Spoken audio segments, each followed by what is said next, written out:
तुर्की के एक सुनसान और घने जंगल के बीचों बीच, जहां कोई आता जाता नहीं था, एक खूबसूरत और जवान लड़की अकेली एक पेड़ के नीचे रहती थी।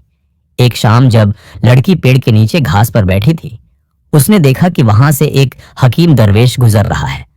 लड़की काफी अरसे से तन्हा थी और अब उसका सब्र जवाब दे चुका था। हकीम को देखते ही लड़की ने अपनी शलवार के पैंचों को थोड़ा ऊपर किया और झूठ मूठ का नाटक करते हुए जोर जोर से आवाज लगाई, बचाओ बचाओ। हकीम दरवेश भागता हुआ उस लड़की के पास आया और कहा, क्या हुआ तुम्हें? लड़की बेताबी से हकीम की तरफ देखती रही और फिर बोली, जरा देखो, मेरे पांव में बहुत दर्द हो रहा है। हकीम दरवेश बोला, मैं एक हकीम ही हूं, तुम परेशान मत हो, अभी देखता हूं। और जैसे ही हकीम दरवेश ने लड़की के पांव को छुआ, लड़की को एक अजीब सा सुकून मिला। वो हकीम के चेहरे की तरफ देखती रही, जैसे वो कुछ और ही चाहती हो। हकीम दरवेश ने थोड़ी देर उसके पांव दबाए और फिर कहा, तुम्हारा पैर तो बिल्कुल ठीक है, कोई मसला नहीं है। लड़की ने कहा, हाँ, वो तो मुझे भी पता है, मैंने तुम्हें अपने पास बुलाने के लिए ये झूठ बोला था। हकीम दरवेश ने कहा, लेकिन क्यों?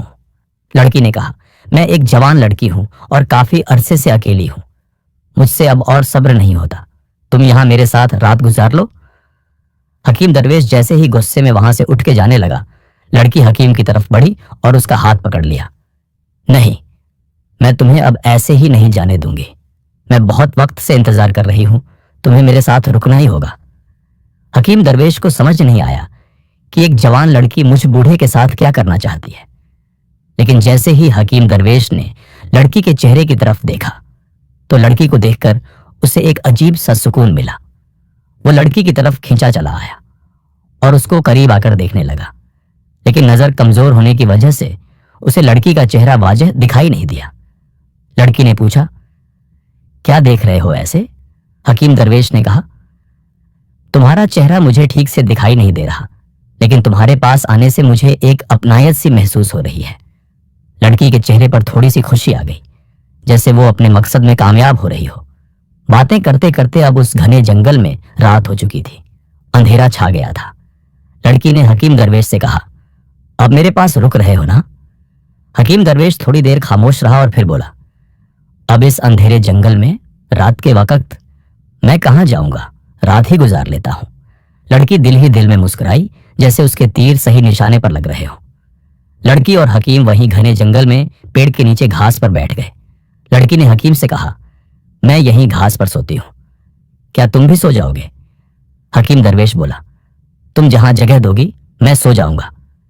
लड़की के चेहरे पर थोड़ा सुकून आया और उसने हकीम दरवेश से कहा, हम दोनों यहीं घास पर सो जाते हैं। लड़की और दरवेश दोनों पेड़ के नीचे घास पर लेट गए। हकीम की आंख लग गई और वो सो गया, लेकिन लड़की न सो पाई। वो हकीम दरवेश की तरफ प्यार भरी निगाहों से देखती रही।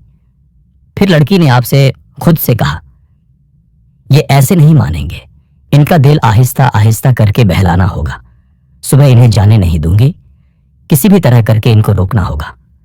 सुबह हुई और हकीम दरवेश जैसे ही उठ के जाने लगा, लड़की भी उठी और उसके करीब आकर बोली, कहां जा रहे हो?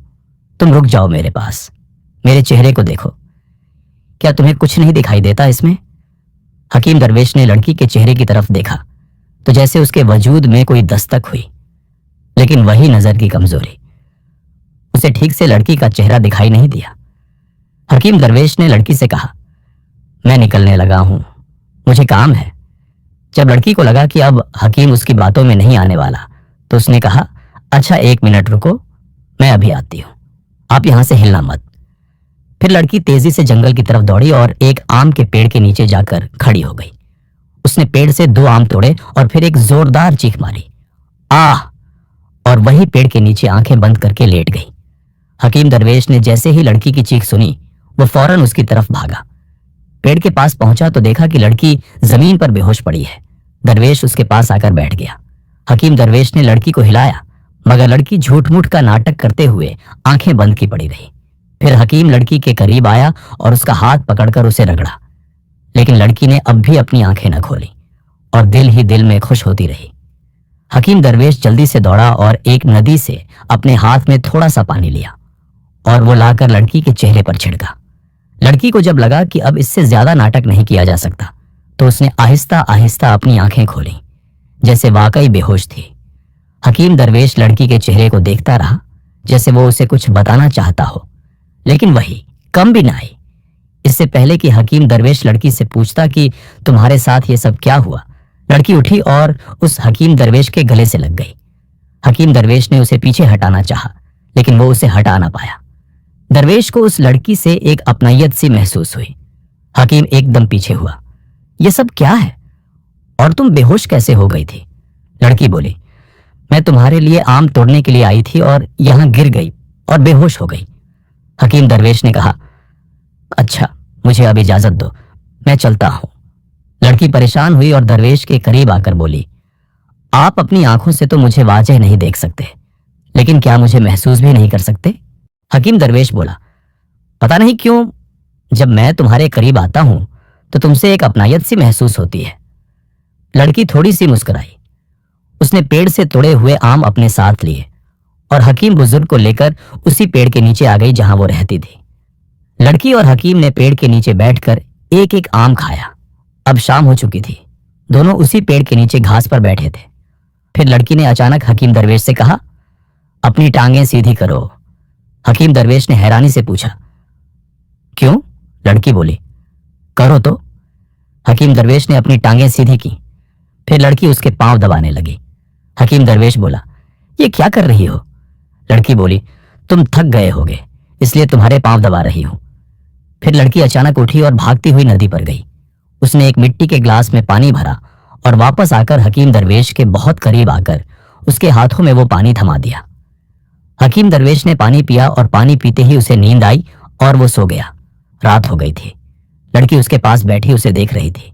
फिर लड़की उसके करीब आई और उसके माथे पर प्यार किया और उसका सर दबाने लगी। अचानक हकीम की आंख खुली तो लड़की उठी और घास पर लेटकर सो गई। सुबह हुई तो हकीम दरवेश लड़की के पास आया और बोला, तुम्हारे पास से जाने का दिल तो नहीं करता? तुम बहुत अच्छी हो, तुमने मेरी बहुत खिदमत की है, लेकिन अब मुझे जाना होगा।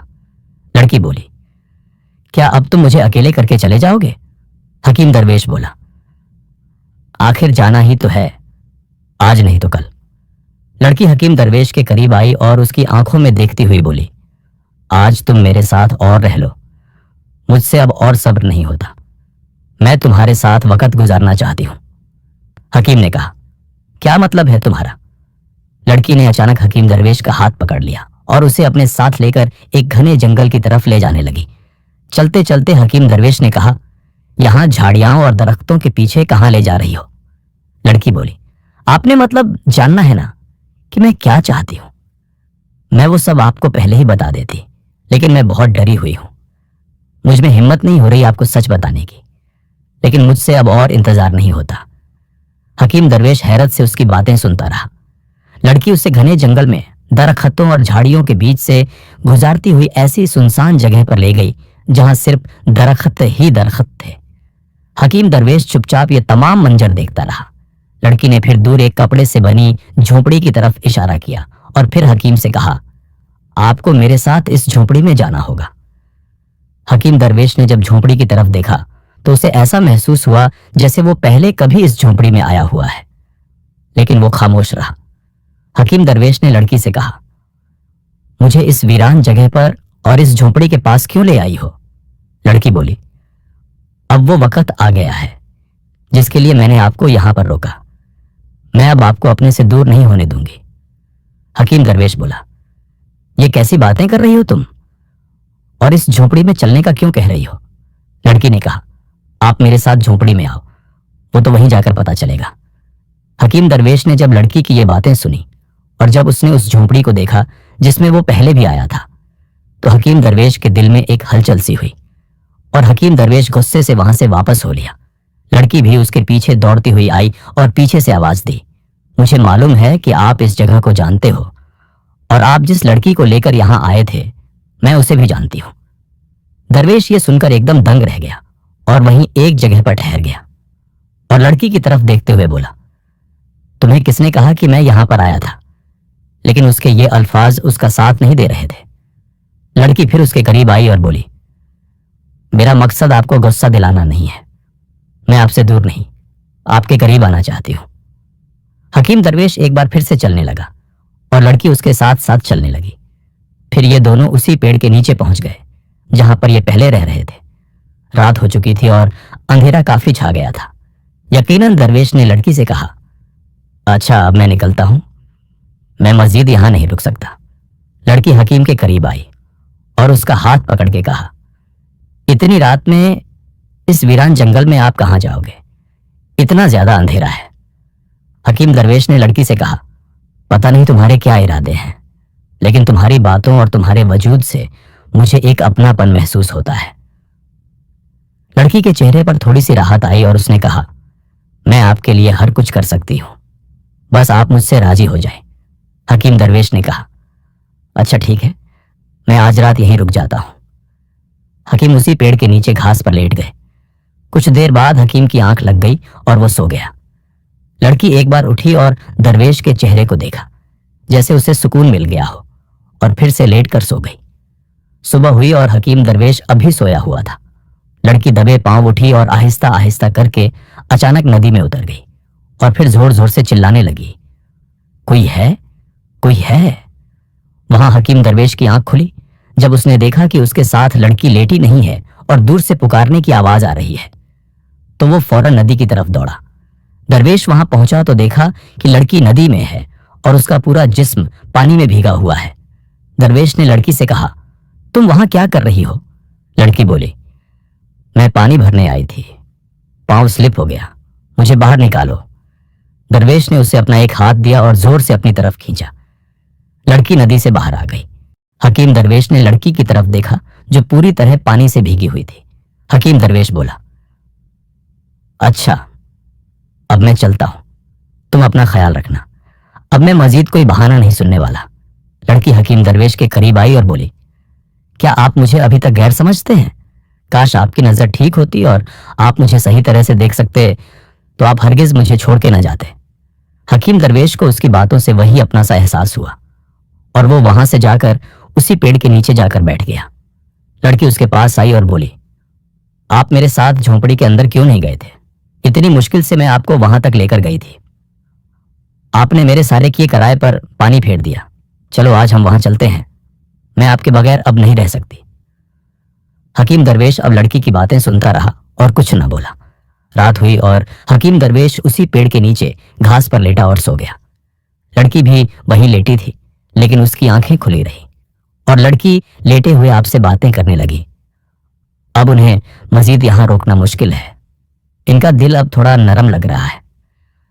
अब जो मैं चाहती हूं उन्हें साफ साफ बता दूं, ये ना हो कि मैं डर ही डर में रह जाऊं और ये मुझे छोड़ के चले जाए। कल इन्हें झोंपड़ी के पास लेकर जाना होगा, वहीं जाकर मेरा काम होगा। हो सकता है वहां जाकर इनका दिल पिघल जाए। यही सोचते सोचते वो सो गई। सुबह हुई। हकीम दरवेश और लड़की दोनों उठ गए। हकीम एक बार फिर से जंगल से जाने लगा कि लड़की उसके पास आई और बोली, आप मेरे साथ बस एक बार उस झोंपड़ी में चलें जहां से पहले आप झोंपड़ी के बाहर से ही वापस आ गए थे। आप जहां जाना चाहें जा सकते हैं, मैं आपको मना नहीं करूंगी।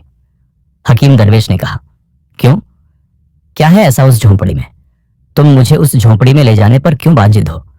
लड़की ने कहा, मैं वो बात आपसे यहां नहीं कर सकती। मुझे यहां डर है कि आप मेरी हकीकत जानने के बाद मुझे कबूल करेंगे या नहीं। हकीम दरवेश कुछ कहता उससे पहले लड़की उसे लेकर उसी घने जंगल की तरफ चल पड़ी जहां वो कपड़े की बनी झोंपड़ी थी। उन्हीं दरख्तों और झाड़ियों से गुजरते हुए दरवेश और लड़की उस झोंपड़ी के पास पहुंच गए। लड़की ने हकीम दरवेश का हाथ पकड़ा और उसे झोंपड़ी के अंदर ले गई। हकीम दरवेश हैरान था कि ये सब क्या हो रहा है। झोंपड़ी के अंदर जाते ही लड़की हकीम दरवेश के गले लगकर जोर से रोने लगी। हकीम दरवेश ने लड़की को पीछे धक्का दिया और गुस्से से झोंपड़ी से बाहर निकल गया। लड़की फिर भागती हुई आई और उसके कदमों में गिर पड़ी। एक पल के लिए हकीम दरवेश को उसकी बातों में कोई मानूस सी बाज़गश्त सुनाई दी, जैसे दिल के किसी पुराने दरवाजे पर दस्तक हो। लेकिन फिर भी उसने खुद को संभाला, लड़की को साइड पर किया और जाने लगा। लड़की उसके सामने आ खड़ी हुई और उसका हाथ पकड़ लिया। मेरे साथ चलिए, सिर्फ एक बार। वो उसे लेकर झोंपड़ी के सामने एक ऊंचे मिट्टी के टीले पर चढ़ गई। टीले पर पहुंचकर लड़की ने रुककर कहा, अब क्या ये जगह भी आपको याद नहीं? हकीम दरवेश ने उस मकाम को गौर से देखा। एक पल को जैसे वक्त पीछे पलट गया। कोई पुराना लम्हा, कोई भूली बिसरी याद आंखों के सामने आ गई। लेकिन उसने फौरन बात का रुख मोड़ते हुए कहा, नहीं, ये कौन सी जगह है और तुम मुझे यहां क्यों लाई हो? लड़की खामोशी से उसके करीब आई और धीरे से बोली, कुछ बरस पहले जब आप एक लड़की को झोंपड़ी के अंदर लाए थे, तभी आप इसी मिट्टी के टीले पर भी उसे लेकर आए थे। यह सुनकर हकीम दरवेश चौंक गया। उसका दिल जोर से धड़कने लगा। वो सोच में पड़ गया। ये लड़की ये सब कैसे जानती है? ये बात तो किसी और को मालूम ही नहीं। वो लड़की की ओर करीब गया, उसकी आंखों में झांका और बोला, आखिर तुम हो कौन और यह सब तुम्हें कैसे मालूम है? लड़की ने गहरी सांस ली और कहा, यह सब जानने के लिए आपको एक बार फिर मेरे साथ झोंपड़ी के अंदर चलना होगा। वहां जाकर ही आपको सच्चाई का इल्म होगा। हकीम दरवेश ने झुंझलाकर कहा, आखिर ऐसा क्या है उस झोंपड़ी में? क्यों हर बार वहीं ले जाती हो और फिर वहां जाकर तुम कुछ अजीब हरकतें करने लगती हो? लड़की आहिस्ता से बोली, मैं यहां सब कुछ नहीं बता सकती। मेरे अंदर इतनी हिम्मत नहीं है। लेकिन झोंपड़ी में एक ऐसी चीज है, एक ऐसी हकीकत जिसे देखकर शायद आप किसी अपने को वापस पा सके। हकीम दरवेश एक लम्हा ठहर गया, फिर खामोशी से उसके पीछे चलने लगा। लड़की ने झोंपड़ी का पर्दा हटाया और दोनों अंदर दाखिल हो गए। हकीम दरवेश ने कहा, यहां मुझे क्यों लाई हो? इस जगह पर तो मैं कई साल पहले अपनी बेटी के साथ आया था। उसे जंगल और ये काफी सारे दरख्त देखने का बहुत शौक था। उसे घुमाने के लिए मैं यहां लाया था और ये झोंपड़ी मैंने और मेरी बेटी ने बनाई थी। लड़की की आंखों में आंसू थे और वो मुसलसल रोती जा रही थी। फिर लड़की बोली, एक बात रह गई है। आपकी बेटी ने इस झोंपड़ी के अंदर अपना और आपका नाम लिखा था और ये झोंपड़ी इसलिए नहीं हटाई कि कभी किसी का भला हो जाएगा। हकीम दरवेश ये सुनकर हैरान रह गया। वो लड़की की तरफ बढ़ा और बोला, क्या कहा तुमने? अब हकीम दरवेश की आंखों में भी आंसू आ गए। गुत्थी एक एक करके सुलझती जा रही थी। फिर लड़की बोली, और वही बेटी जिससे आप बहुत प्यार करते थे, आपके लाख समझाने और बहुत मना करने के बावजूद वो घर से भाग गई और एक आवारा लड़की के साथ शादी कर ली। अब हकीम दरवेश की आंखों में आंसू थे और वो तमाम बातें सुनता रहा। फिर लड़की बोली, उसके बाद आपकी बेटी के साथ क्या हुआ ये नहीं सुनोगे? हकीम दरवेश सुनने के लिए बेताबी से लड़की की ओर पास गया। लड़की ने और बताया, आपकी बेटी जो आपके मुंह फेरने पर भी घर से भाग गई थी, उसके शौहर ने उसे 4 दिन भी अपने पास न रखा और धक्के देकर घर से निकाल दिया। फिर आपकी बेटी को आपकी कही हुई बातें याद आईं और वो रोती हुई आपके घर आई। लेकिन घर पर कोई नहीं था। मोहल्ले वालों ने बताया कि जब से आपकी बेटी घर से भागी थी, आप वापस घर लौटे ही नहीं और उसकी तलाश और याद में दर दर की ठोकरें खा रहे थे। फिर आपकी बेटी को मालूम हुआ कि आप इस जंगल में कभी कभार जड़ी बूटियां तोड़ने आते हो। बस इसलिए उसने जंगल के एक सुनसान जगह पर दरख्त के नीचे अपना डेरा जमा लिया और वो रोज आपका वहां इंतजार करती रही। दरवेश का दिल अब तड़प रहा था। उसे तमाम मामला समझ आ चुका था। फिर भी उसने लड़की से कांपती आवाज में पूछा, उसके बाद मेरी बेटी के साथ क्या हुआ? लड़की बोली, आखिर एक शाम जब आपकी बेटी दरख्त के नीचे घास पर बैठी थी, उसने देखा कि सामने से आप गुजर रहे थे। जैसे ही उसने आपको देखा, आपको अपने पास बुलाने के लिए उसने झूठ मूठ का नाटक किया। बचाओ बचाओ। हकीम दरवेश ने कहा, बस करो, अब मेरी क्या जान निकालोगी? फिर हकीम दरवेश ने उस लड़की यानी अपनी बेटी को गले से लगा लिया और यूं कई अरसे से बिछड़े एक बाप और बेटी दोबारा मिल गए। बाप और बेटी के चेहरों पर अब खुशी आ गई थी। दोनों के लिए खुशी की कोई इंतहा बाकी न रही। फिर बाप ने अपनी बेटी से कहा, ये तमाम बातें तो अपनी जगह, लेकिन तुमने मुझे साफ साफ आकर क्यों नहीं बताया कि मैं तुम्हारी बेटी हूं? नजर मेरी कमजोर थी, तुम तो मुझे देख सकती थी। लड़की बोली, जो मैंने आपका दिल दुखाया और घर से किसी पराई लड़की के साथ निकल गई, उसके बाद मैं आपका सामना कैसे कर सकती थी? मैं रोज आपसे ये कहना चाहती थी मगर हिम्मत ही न हुई। इसीलिए मैंने आपके साथ थोड़ा वक्त गुजारा ताकि मैं आहिस्ता आहिस्ता करके आपके करीब आ सकूं और जो मैंने आपका दिल दुखाया आपके वो जख्म भर सकूं। बाप ने बेटी को खुशी से गले से लगाया और फिर दोनों पहले की तरह अपने घर में जाकर खुशियों भरी जिंदगी बसर करने लगे। यह कहानी सिर्फ एक बाप और बेटी की मुलाकात की दास्तान नहीं, बल्कि यह हमें यह सिखाती है कि यह लड़की जो अपने बाप की बार बार की नसीहत को नजरअंदाज करके घर से भाग गई थी, आखिरकार दुनिया की तलखियों से टकराकर समझ गई कि बाप की छांव से बेहतर कोई साया नहीं होता। अगर वो लड़की पहले ही बाप के सामने आकर अपना सच बता देती तो शायद वो दर्द, वो तन्हाई और वो आजमाइश न झेलनी पड़ती, क्योंकि हकीम दरवेश जैसे बाप, जिनके दिल में बेटी के लिए बेहिसाब प्यार था, शायद एक लम्हे को गुस्सा करते मगर उसे कबूल जरूर कर लेते। लेकिन लड़की ने आहिस्ता आहिस्ता, चुपके चुपके बाप के दिल में अपनी जगह वापस बनाई।